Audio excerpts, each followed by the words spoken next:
దేవాని అరెస్ట్ చేయగానే అక్కడ ఉన్న సత్యమూర్తి వైపు వీధిలో ఉన్న వాళ్ళందరూ కూడా చాలా జాలిగా చూస్తూ ఉంటారు. అది చూసి సత్యమూర్తి అయితే తలదించుకొని ఉంటాడు. అది చూసి శారద అయితే చాలా బాధపడుతూ ఏడుస్తూ ఉంటుంది.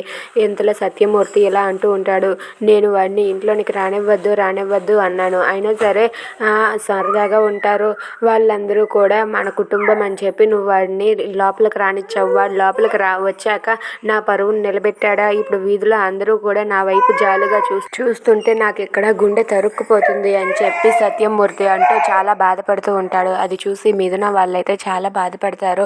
అరే మామయ్య గారు ఎందుకు అలా అనుకుంటారు అని చెప్పి అంటూ ఉంటుంది. లేదు, వాడు నా పరువు ఎప్పుడో తీశాడు, కానీ ఇప్పుడు ఉన్న పరువు అంతా పోయింది.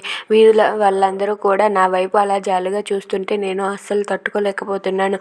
వాడు చేసిన పనికి మరి నేను వీధిలో తల ఎత్తుకొని తిరగలేను, తల దించుకొని వెళ్ళాల్సిందే అని చెప్పి ఆ సత్యమూర్తి మాస్టర్ అయితే అక్కడి నుండి అయితే వెళ్ళిపోతారు. అది అలా బాధపడుతూ వెళ్ళిపోవడం చూసి మిథున వాళ్ళు మామయ్య గారు అన్నా సరే పట్టించుకోకుండా వెళ్ళిపోతారు. దాంతో మిథున అయితే చాలా బాధపడుతుంది. ఇక శారద ఏడుస్తూ ఉండడం చూసి మిథున అయితే, అత్తయ్య, దేవ అరెస్ట్ అవ్వడానికి కారణం నేను, నా కారణంగా అరెస్ట్ అయిన దేవాన్ని నేనే విడిపిస్తానని చెప్పి అంటుంది.